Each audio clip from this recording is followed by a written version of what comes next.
Fala galera, aqui é o Renato do Sacada de Anestesia. Estou aqui para mais uma sacada das 365 que eu vou dar no ano de 2019. Hoje eu vou falar um pouquinho para vocês sobre transfusão sanguínea, mais precisamente, especificamente falando sobre transfusão sanguínea no grande queimado. Saiu um artigo muito legal chamado TRIBE, que é um ensaio clínico multicêntrico, randomizado, duplo cego, tá? Nos Estados Unidos.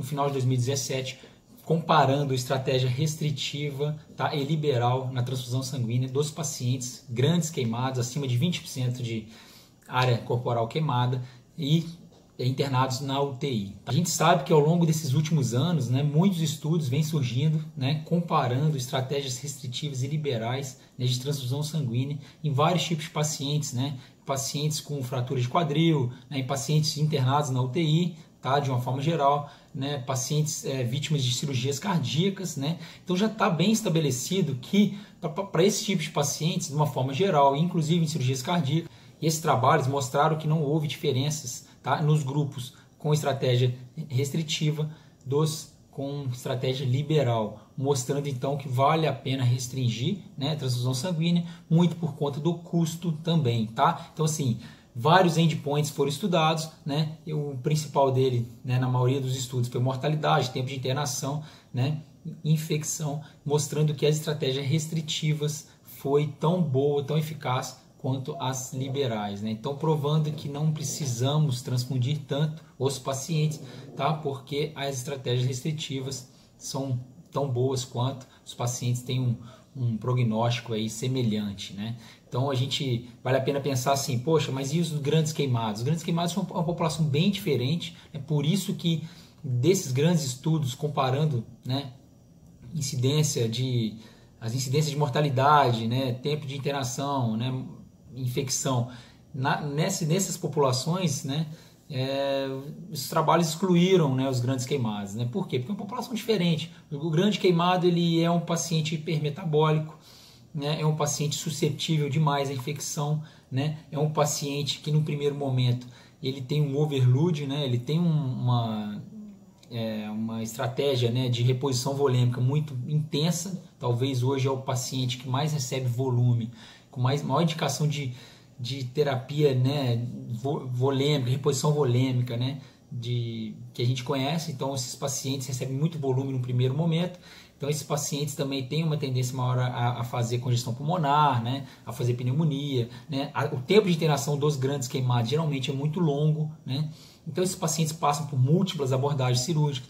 É uma população bem diferente. Então não existe ainda, não existia até então, até 2017, com esse ensaio clínico, né, estudos relacionados à transfusão sanguínea, comparando tipos de transfusão sanguínea, né, a quantidade de transfusão sanguínea de concentrados de hemácia por paciente, né, nos grandes queimados. Então essa população sempre foi exclusa desses grandes trabalhos aí.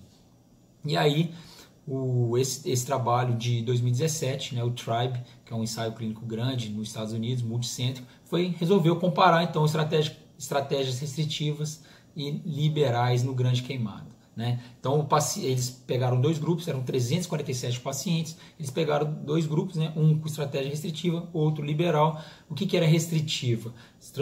Só podia transfundir os pacientes se ficassem com HB abaixo de 7, aí eles transfundiam para manter o HB em torno de 7 e 8. E o pessoal, né, o grupo, né, da estratégia liberal, paciente abaixo de 10 de hemoglobina, eles transfundiam para manter a hemoglobina entre 10 e 11, tá?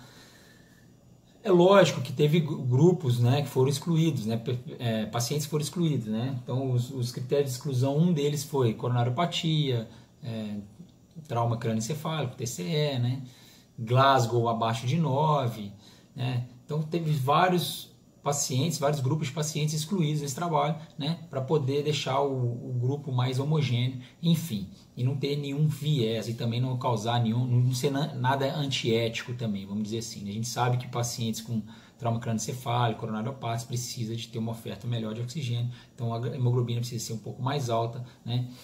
Mas enfim, e aí pessoal, olha que interessante, eles compararam esses dois grupos e viram que o endpoint primário, que era avaliar a infecção da corrente sanguínea, não teve diferença significativa, tá? estatisticamente significativa. Aí os endpoints secundários, tempo de internação, tempo de ventilação mecânica, infecção, pneumonia, infecção urinária, né? Insuficiência de múltiplos órgãos, todos esses endpoints, mortalidade, né? Nenhum teve diferença significativa, estatisticamente significativa, tá? Entre os grupos, não teve nenhuma diferença entre os grupos, mostrando que a estratégia restritiva é tão boa quanto a liberal, né? Ou seja, é melhor que a liberal pelo custo, né? Então a gente sabe hoje, o próprio artigo já define, já na introdução ele já fala que nos Estados Unidos são 11 milhões de transfusões sanguíneas por ano, né? Mais de 2, 3 milhões de pacientes recebem sangue por ano nos Estados Unidos. É uma quantidade muito alta. Imagina o custo disso, né? Para o governo, né? Para o sistema de saúde, enfim, para os bancos de sangue. É muita quantidade de sangue. Então, assim, a gente podendo restringir, né, esse sangue, né, essa transfusão de sangue, principalmente os pacientes queimados, é muito bom, né? E a gente sabe que os pacientes grandes queimados, né, e eles vão passar por uma série de procedimentos, eles vão passar por uma série de cirurgias, vão ficar muito tempo internados, né? E por eles serem, né, mais propícios a terem, né, infecção, por eles serem imunodeprimidos, por ter hipermetabolismo, pela medula óssea deles estarem suprimidas, né, por eles estarem hipertérmicos, com cortisol alto, enfim. A gente também, né, concorda que transfundir demais pode sim, inclusive até aumentar aí a chance de infecção, enfim, apesar do trabalho não ter mostrado a diferença, mas se a gente transfundir demais, né, também deixar a hemoglobina de 12, 13, inclusive a gente sabe que transfusão maciça, né, pode até atrapalhar aí, né, a microcirculação do paciente, deixando o sangue mais hiperviscoso, né, causando até microtrombose, enfim, o grande queimado ele também é propício, né, a ter trombose venosa. Muitas das vezes a gente vê grande queimado com trombose venosa profunda, né, principalmente em locais de inserção de catéter, principalmente catéteres femorais. Então é complicado, mas esse trabalho vem mostrando para a gente que a terapia restritiva, tá, não mostrou diferença, não teve aumento aí de insuficiência de órgãos, né, de deterioração orgânica, né, aumento de lactato, nada disso. Então mostrando que a gente, como anestesistas, que a gente está sempre acostumado aí a anestesiar procedimentos, desbridamentos de grandes queimados, a gente pode sim adotar também uma estratégia restritiva, tá? Ajudando aí a equipe da UTI no combate aí, no tratamento aí desse paciente muito grave, que a gente sabe que é bem grave. Tá? Um outro endpoint também secundário estudado foi também a cicatrização, né, das feridas, da enxertia, né? Então mostrou que não teve diferença também, tá? O artigo mostra que a oferta de O2 nesses pacientes foi boa, a entrega de oxigênio foi boa na periferia e que os endpoints estudados, né, como falência orgânica, tempo de internação, tudo que eu já falei, foi tudo bem, tá bom? Só para a gente ter isso em mente. Então, espero que tenham gostado dessa sacada. A gente, como anestesista, a gente atua nos grandes queimados também, tá? A gente é o médico intensivista, né, do queimado nesse período aí perioperatório, já que esses pacientes vão sempre para o centro cirúrgico. Então, é uma sacada legal. Vamos continuar na onda aí das terapias restritivas, né, de transfusão de sangue. Então a gente sabe que a gente já sabia que em outras populações já era benéfico e agora com esse artigo aí no final de 2017 mostrando que é benéfico também nos grandes queimados, a gente restringir aí a transfusão, obviamente monitorando, né, monitorando a oferta de oxigênio, o DO2, né, não deixando o lactato subir, não deixando, né, a entrega, a oferta de oxigênio cair, né. Então, monitorizando aí com a gasometria, delta CO2, a gente sabe aí tudo que a gente pode fazer para monitorizar a microcirculação e saber a hora exata de transfundir, de fazer uma hemotransfusão no paciente, tá?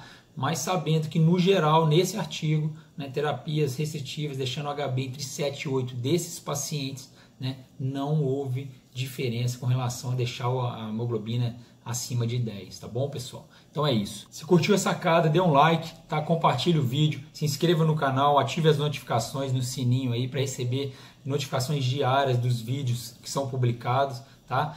E me acompanhe aí nessa jornada e aí bem difícil de publicar um vídeo por dia, tá? Te vejo amanhã, um grande abraço, fique com Deus.